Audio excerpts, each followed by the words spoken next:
Peut-être pas d'ailleurs. Merci Monsieur le Président. Alors tout d'abord, je vais être un peu redondant, mais je vais revenir sur la forme. Je pense que ça montre bien le malaise que la forme a créé, puisque beaucoup de groupes se sont manifestés sur cette partie de la réflexion. Moi, j'ai trouvé très dommageable que les groupes d'opposition, et finalement pas que les groupes d'opposition, n'aient pas été associés à cette réflexion dès le début. Nous découvrons de notre part, de manière parcellaire et laminaire, des arrivées depuis à peu près une semaine. Mais nous apercevons qu'effectivement, il y a eu un gros travail, personne ne peut le nier, hein, il y a eu un gros travail, puisque des commissions ont été créées, on a regardé un peu tout ça, mais on aurait aimé y être dans ces commissions. On aurait aimé apporter notre diversité. Une commission ad hoc en charge de ce sujet ô combien essentiel, et où chaque groupe aurait été représenté, me semblait le minimum. Ça a été fait par le président de l'Assemblée pour d'autres sujets. Là encore, moi je vous reprocherais la verticalité de cette approche, parce que le fait d'être majoritaire ne devrait pas vous conduire à utiliser ces principes. Vous avez suffisamment rouspété auprès de l'État sur sa verticalité pour nous éviter ça. Alors bon, je ne pense pas que ce soit intentionnel. Nous avons du respect pour le président de l'exécutif. J'ose imaginer que la forme n'est pas intentionnelle.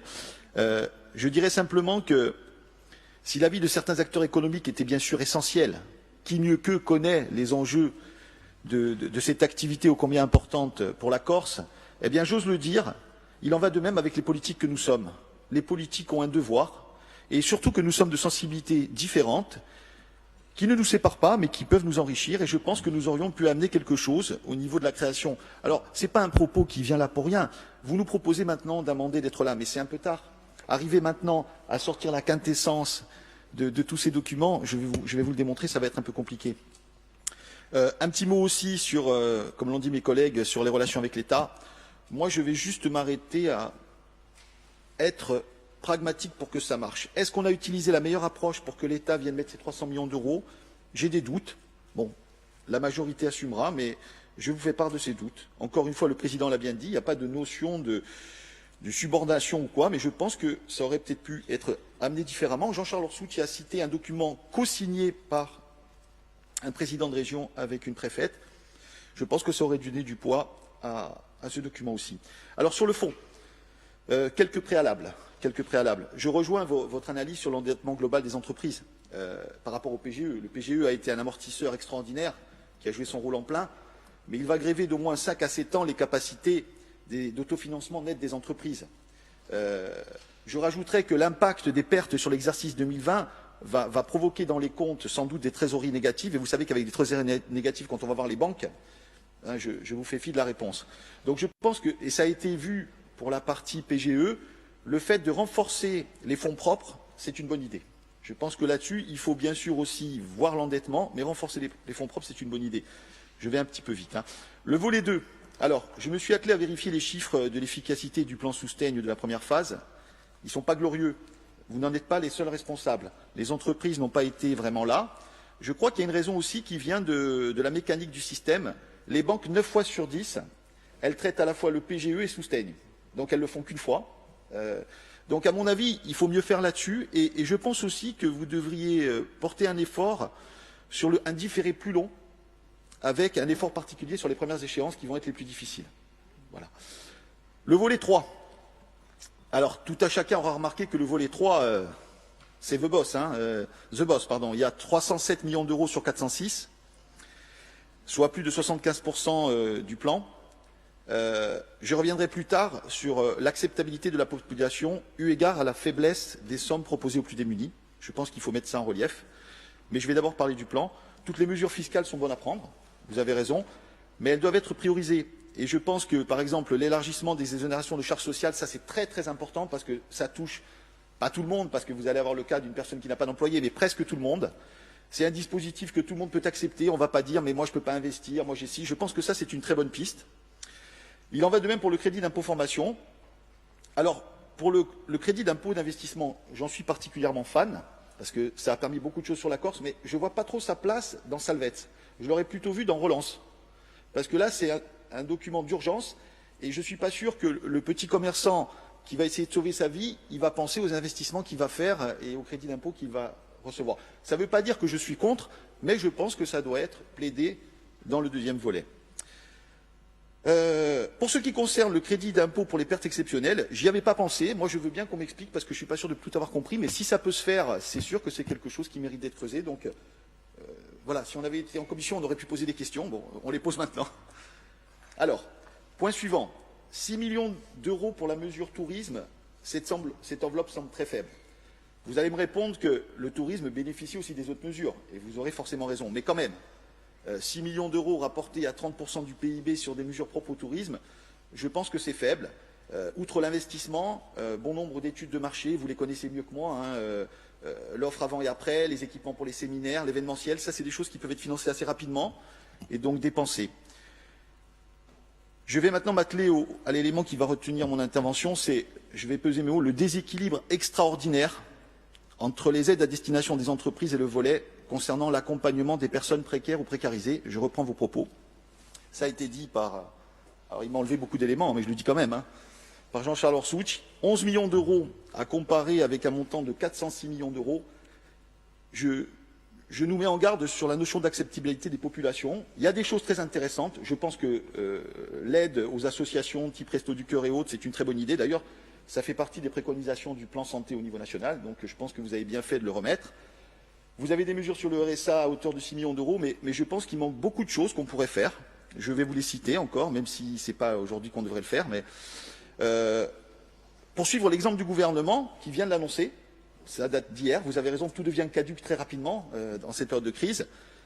Ça date pas d'hier, ça a quelques jours. Mais, les 150 euros sur les moins de 25 ans, les plus modestes, qui se rajoutent avec les familles. J'avais cité le cas de l'Allemagne, vous en souvenez peut-être, j'avais dit qu'ils en faisaient 300. Bon, la France en fait 150. C'est une mesure directe qui va vite et qui touche les familles avec des enfants. Idem pour l'aide au logement en difficulté qui ne touche pas le RSA, l'aide de 150 euros pour les étudiants boursiers. Et vous pourriez me dire, mais pourquoi vous nous dites tout ça puisqu'ils le font? Mais je pense qu'on peut abonder. Je pense qu'on peut peut-être abonder. Alors c'est peut-être pas notre. Vous allez peut-être me dire qu'on n'est peut-être pas dans le domaine de compétences. Je vous laisserai y répondre. Mais je pense que ce qui existe, ça peut aussi être abondé. Ça a le mérite d'aller assez vite. L'Allemagne fait 300 euros. Je ne pense pas que 150 euros par famille et par enfant soit un truc vraiment extraordinaire. La dernière mesure annoncée aujourd'hui par l'État, la garantie de ressources de 900 euros jusqu'en février 2021, qui va toucher 400 000 travailleurs précaires, saisonniers, intermittents. Ça aussi, c'est peut-être quelque chose qu'il faut qu'on regarde. Alors, je vous l'ai dit, certaines aides existent, utilisons-les. Je voudrais rebondir, j'avais participé avec Pedranto Tomasi et Jean-Charles Orsouch à un débat télévisé suite à la venue du président de la République, et j'avais dit, Jean-Charles Orsouch, il m'avait regardé un peu de travers, mais j'avais dit que le volet du gouvernement n'était pas à la hauteur au niveau social, et que ça allait cruellement manquer. Je pense que j'avais raison, puisqu'aujourd'hui on voit bien qu'il y a une deuxième déclinaison. J'ai envie de vous dire la même chose, Monsieur le Président. Aujourd'hui, ce n'est pas à la hauteur, mais vous pouvez toujours le faire.